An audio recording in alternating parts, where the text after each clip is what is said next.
يا صباح الخير، يا صباح الهنا والسعادة والسكر الزيادة على أحلى متابعين. ازيكم يا حبايب قلبي؟ يا رب تكونوا بخير. لو أول مرة تشوفيني، دي قناتي، قناة الأكل حكايات. أتمنى تشتركي في القناة وتفعلي الجرس عشان يوصلك كل جديد. النهاردة هتعملي لنا ايه يا ماما بنوب؟ النهاردة هنعمل الفطير المشلتت بس الصيامي اللي هو بالزيت. بالأمانة مش هتفرقيه عن اللي هو بالسمنة البلدي أو بالزبدة شكلا ولا أي حاجة. هو ممكن في الطعم، عشان أبقى ايه صريحة معاكم، لكن في الشكل زيه زي اللي بالسمنة. بس احنا هنعمل النهاردة ايه؟ بالزيت صيامي. هنجيب أول حاجة معلقة كبيرة ملح، هنحط عليهم حبة مية، وهقول لكم معيار المية أخد قد ايه في الآخر. طبعا حطيت معلقة الملح ودوبتها مع شوية مية، وهنزل معايا ب2 كيلو دقيق. دول 2 كيلو دقيق، وهقولك ال2 كيلو دقيق خدوا بالظبط قد ايه مية. هبدأ اعجن فيهم. طبعا الفطير ما بياخدش اي حاجة تاني، ولا زيت ولا سكر ولا الكلام ده كله. هو دقيق وملح ومية بس فقط. طول عمرنا بنعمله كده وبيطلع احلى فطير تاكليه. كل اللي بيحط الحاجات دي افتكاسات زيادة من عنده. هاجي كده هعجن، وهنزل بالمية حبة حبة لغاية ايه ما الم معايا العجينة. عجينة الفطير غير عجينة المخروطة، غير اي عجينة تانية. بتبقى ايه؟ ما بتبقاش ناشفة، بتبقى طرية. يعني تلزق في الايد بس بسيط، بس ما تبقاش ناشفة عشان خاطر يطلع مورق وطري معاكي. هفضل اعجن فيه لغاية ما يعمل عرق معايا. اهم حاجة العجن، ان اعجن فيه كويس لمدة حوالي ربع ساعة. هلم كده العجينة وهنزل حبة حبة بالمية، مش هنزل بالمية كلها. كل محتاج اخد بحبة ايه مية. طيب هو الفطير المشلتت اللي بالزيت زيه زي بالسمنة، نفس المقادير ونفس الطريقة، بس الفرق انك هتشيلي الزيت وهتحطي سمنة او زبدة، او ممكن تخلطيهم سمنة مع زبدة الاتنين مع بعض. شايفين العجينة بقت ازاي؟ اهو زي الملبن، طرية بتلزق في الايد بس بسيط، بس مش ايه مش ناشفة. اهو دي طراوة الايه العجينة. كده تبقى مظبوطة، ما تخليهاش ناشفة ولا طرية خالص، تبقى طرية بتلزق بس حاجة بسيطة. هسيبها تستريح حوالي يعني ايه 10 دقايق. اخدت قد ايه المية؟ اخدت 5 كوبايات بالظبط. يعني ال2 كيلو اخدوا 5 كوبايات مية بالمج بتاعنا العادي ده اللي بتشربي بيه الشاي. 5 كوبايات لل2 كيلو دي. وبعدين برضو الدقيق عن دقيق يفرق، ممكن تحطي ال5، ممكن ما تحطيش، ممكن تحطي نص كوباية زيادة. يعني انت ايه تحطي في، يعني في دماغك كده نص كوباية زيادة او نقص، او تطلع مظبوطة على حسب الدقيق بتاعك. هاجي كده هعمل ايه؟ خلاص انا ريحتها وجبت حبة زيت. هدهن الصينية اللي هقطع فيها، وهقطع العجينة كور صغيرة، كور صغيرة زي ما انتوا شايفين. كل كرة تطلع قد ايه؟ يعني حوالي قد البيضة كده. هقطعها كده وهدهنها بالزيت، يعني ادهن ايدي واقطع الكورة. بصوا الفطير سهل وبسيط وليه كذا طريقة. هعمل لكم تاني طرق كتير للفطير برضو اكتر من كده. ليه كذا طريقة، بس ايه على حسب الطريقة اللي تريحك والسهلة بالنسبة لك. فطير سهل وبسيط، وفيه بس ايه في حاجات كده يعني تكات بسيطة تعمليها تطلع لك احلى فطير. مفهوش اي صعوبة، مفهوش اي حاجة، مفهوش اي تلاكيك ولا اي حاجة. تعمليها يطلع معاكي مورق وزي الفل.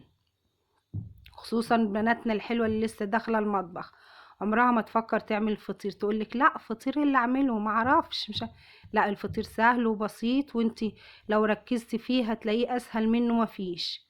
هو بس اصلا عبارة عن عجين، انك تعجني العجينة كويس، تلتيها كده وتعجني فيها لغاية ما تعمل عرق وتبقى حلوة كده، ما فيهاش اي كتل ولا اي حاجة كده. و... وتسخني الفرن. اهم حاجة الفرن بتاعته تكون ايه سخنة، سخنة على الاخر. هو بيحب فرن سخن عشان تدخليه وتطلعيه كده يبقى ايه مستوي ويطرى معاكي. لكن دخلتيه على فرن تكون باردة هيطلع معاكي ناشف ومحجر وما يتاكلش. يعني اهم حاجة الفرن تكون ايه سخنة. وزي ما قلت لكم هو زيه زي الفطير اللي بالسمنة وبالزبدة، بس هتشيلي الزيت وهتحطي سمنة او زبدة، او ممكن تخلطيهم ميكس سمنة على زبدة مع بعضيهم او سمنة على زيت، كله شغال. بس هي نفس الطريقة وكل حاجة، وهتشوفيها تقولي مش هتفرقيه ابدا عن اللي هو معمول بالسمنة او بالزبدة، ويمكن احلى كمان. هقطع كده كل الكور في الصينية، وهعمل كورتين او 3، دول الاساس الكبار اهم اللي انتوا شايفينهم، دول اكبر كورتين، دول هعملهم اللي هم ايه اساس الفطيرة من تحت، اللي هفرش عليهم الفطير الصغيرة دي كلها. قلنا نغير ونجدد في الاكل، هنعمل ايه؟ نعمل ايه؟ قلنا نعمل فطير مشلتت حلو كده، تكليب العسل، لو انت صايمه مش صايمه تاكليه معاه جبنه مع عسل وطحينه زي ما تحبي.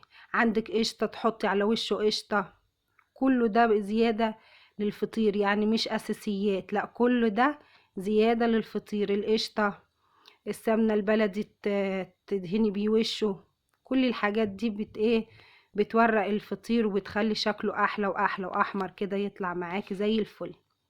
هنيجي اول كرة هي الكبيرة دي، هنفردها كده، هنحط الزيت من تحت ومن فوق على الرخامة، وهنفرد كده بايدك كده، هتلاقيها شغالة على طول. طبعا احنا بعد ما تقطعيه كور تسيبيه يرتاح حوالي 5 دقايق، عشان اول ما تفرديها تفرد معاكي زي ما انت شايفة على طول كده.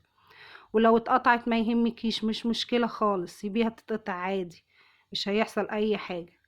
هتفردي كده اهو زي ما انت شايف بايدك كده، هتلاقيها فردت زي الفل معاكي، وهتفرديها في الصينية. ايوه كده، عدلها كده في الصينية.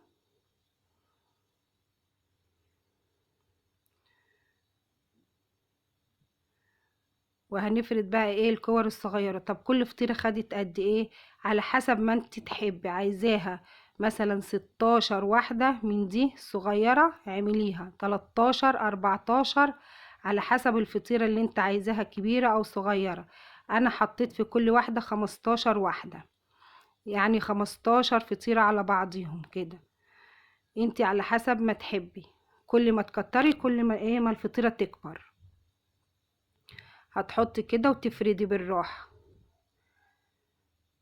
هتحطي الزيت تفردي زي ما انت شايفة الكرة بايدك، هتلاقيها على طول، انت هتشتغلي بايدك تفردي هتلاقيها شغالة على طول سلسة معاكي وبتتفرد في ثانية. عايزة اقول لكم ان اللي عملته صدقوني ال2 كيلو ما خدوش معايا ساعة زمن. وكمان انت لو سخنتي الفرن من اول فطيرة وسبتيها تستريح 10 دقايق، وبعد كده تدخلي وتفردي هتلاقي الفطير كله خلص معاكي في ثانية، لان ما تخلصي دي هتطلع معاكي التانية. اه على طول كده تفردي الواحدة وتحطيها طبقة طبقة. يعني كام طبقة؟ عملنا 15 طبقة، ممكن تعمليها 13، ممكن زي ما قلتلك 14 16. كل ما تزودي هتزودي ايه؟ هتزودي توريق في الايه في الفطير. هنفرد كده على طول، فريدي كده هتلاقيها اتفردت معاكي زي الفل. وزي ما قلتلك مش مشكلة انها تتقطع ولا يحصل فيها اي حاجة، كده كده بنحطه على بعضه طبقات اهو. هنفرد ونطبق على طول في ثانية اهو. لو وصلت معايا لغاية كده ياريت تحطي لايك، ما تنسوهوش، عشان تشوفي الفطير شكله ازاي في الاخر. هنحط كل الطبقات على بعضيها، وهنسيبه بقى لغاية ايه لغاية ما نخلص. هتسيبي الفطيرة تستريح. ده انا بظبط الكاميرا، وبعد كده ايه هتشوفوا في الاخر عملنا ايه. ادي الفطيرة بتاعتنا خلصت اول واحدة. هتيجي بعد ما حطيت الطبقات كلها هتلمي من تحت، هتلميها كده عشان خاطر تاخد ايه الدوران بتاعها اهو. هتدخليها كده ده اهو، وتسويها وتظبطيها كل الفطيرة على بعض. الطبقات اللي انت عملتيها تدخليها فوق بعضيها كده وتطبقيها. فيها اي حاجة؟ دي سهلة وبسيطة مفيهاش اي حاجة، مخدتش معايا 10 دقايق. هنيجي بقى هنعمل ايه الفطيرة التانية. طبعا زي ما قلت لكم هنسيب الفطيرة تستريح. انا كده شغلت الفرن عشان ايه؟ عشان ادخله في فرن حامية جدا سخنة. هنحطه فين طيب؟ هنحطه على ارضية الفرن، ما تاخدش 10 دقايق، ونطلعه نحطه على الشبكة على اول رف في الفرن. طيب انت عندك الشواية بتشتغل مع الفرن، هتشغلي الشواية على نار هادية مع الفرن. طب لو انت عندك الشواية ما بتشتغلش مع الفرن، اول ما تلاقيه خد لون معاكي من تحت تشغلي عليه الشواية من فوق برضو على نار هادية، عشان خاطر ايه؟ يديك اللون الحلو، ما يديكيش لون كده مغمق ووحش. يعني زي ما قلتلك الفرن على نار عالية، هتحطيه على أرضية الفرن. لو انت عندك حامية جدا تحطيه على الشبكة اللي على الرف، ما عندكيش تحطيه على أرضية الفرن 5 دقايق، بعد كده تطلعيه على الشبكة على أول رف، وبعد كده تسيبيه ياخد اللون. لو انت عندك الشواية شغالة مع الفرن شغليها معاه على نار هادية، ما عندكيش اطفي الفرن بعد ما ياخد اللون من تحت وشغلي عليه الشواية من فوق، هيطلع لك أحلى فطير تاكليه. بعد ما تطلعيه تغطيه، لو انت عايزاه طري خالص، لو عايزاه مقرمش من بره وطري من جوه عادي ما تغطيهوش. بعد كده هنفرد تاني واحدة دي. طبعا زي ما انتوا شايفين انا مريحة اول واحدة ودي التانية، انا حبيت اعملهم عشان تشوفوهم. وبعد كده حطيت في الفرن، ما خدوش معايا نص ساعة، ليه؟ النار عالية وهو بيحب النار العالية، وكله ورا بعضيه شغال. طيب ال2 كيلو عملوا لنا كام فطيرة؟ عملوا لنا 4 فطاير. شوفي انت الفطيرة بتشتريها من بره بكام، احنا كلفتنا في البيت ايه؟ كلفتنا 2 كيلو دقيق بكام؟ ب40 جنيه. انت شوفي الفطيرة لوحديها بتشتريها بكام من بره. هنفرد كده اول واحدة اهي، هندخلها الفرن. وطبعا ان احنا ريحناها، بصوا شغالة ماشية ازاي؟ ماشية زي السكينة في الحلاوة زي ما بيقولوا، ملبن كده على طول، بتفرد معايا على طول. ليه؟ عشان احنا ريحنا العجينة. ايوه العجينة ما فيهاش خميرة ولا اي حاجة، بس اول ما بتريحيها بتستريح، بتفرد معاك على طول، بتبقى سهلة وسلسة. هنفردها كده وهنحطها في الفرن زي ما قلت لكم، فرن حامية. هتاخد معاكي قد ايه؟ مش هتاخد معاكي ربع ساعة.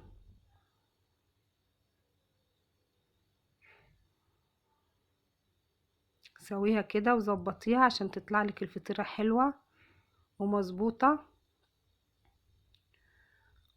وما تخليهاش يعني ايه، ما تخليهاش كده السمك بتاعها خفيف عشان ما تنشفش منك، خلي السمك بتاعها حلو حوالي عقلة الصباع كده، عشان خاطر يطلع معاكي الورقة من جوه باينة ومورق، ما يطلعش ناشف.